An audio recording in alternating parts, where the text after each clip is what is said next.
ইসরায়েলকে বৃদ্ধাঙ্গুলি দেখিয়ে অবশেষে ফিলিস্তিনকে রাষ্ট্র হিসেবে স্বীকৃতি দিয়েছে পশ্চিমা বিশ্বের ৩ প্রভাবশালী দেশ যুক্তরাজ্য, কানাডা ও অস্ট্রেলিয়া। রোববার ভিডিও বার্তায় এক ঘোষণার মাধ্যমে বিষয়টি নিশ্চিত করেন যুক্তরাজ্যের প্রধানমন্ত্রী কিয়ার স্টারমার।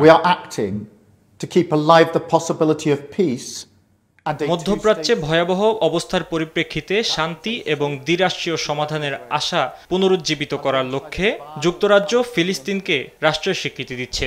এই পদক্ষেপের মাধ্যমে ফিলিস্তিন এবং ইসরায়েল একটি সুন্দর ভবিষ্যতের পথে এগোবে।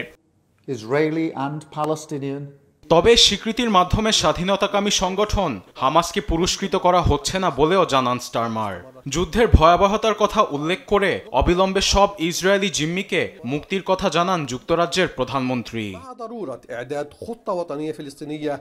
এক বিবৃতির মাধ্যমে ফিলিস্তিনকে রাষ্ট্রের স্বীকৃতি দিয়েছেন অস্ট্রেলিয়ার প্রধানমন্ত্রী অ্যান্থনি আলবানিজ।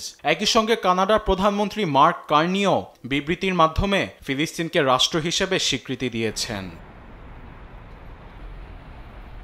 এ পরিস্থিতিতে বিশ্বজুড়ে ব্যাপক চাপের মধ্যে পড়েছেন ইসরায়েলের প্রধানমন্ত্রী বেনিয়ামিন নেতানিয়াহু। এর পরপরই বৈশ্বিক চাপের বিরুদ্ধে লড়াই করার অঙ্গীকারও করেন তিনি। ফিলিস্তিনকে রাষ্ট্রের স্বীকৃতি দিয়ে আমাদের অস্তিত্ব হুমকির মুখে ফেলে হামাসকে পুরস্কৃত করা হচ্ছে। এমন সিদ্ধান্ত যারা নিয়েছে তাদের বিরুদ্ধে আমরা লড়াই চালিয়ে যাব। জাতিসংঘের সাধারণ অধিবেশন শুরুর আগেই ফ্রান্স, স্পেন, পর্তুগাল সহ আরও একাধিক দেশ ফিলিস্তিনকে স্বাধীন রাষ্ট্রের স্বীকৃতির প্রতিশ্রুতি দিয়েছে। এমন পরিস্থিতিতে নেতানিয়াহুর দুনিয়া ক্রমেই ছোট হয়ে আসছে।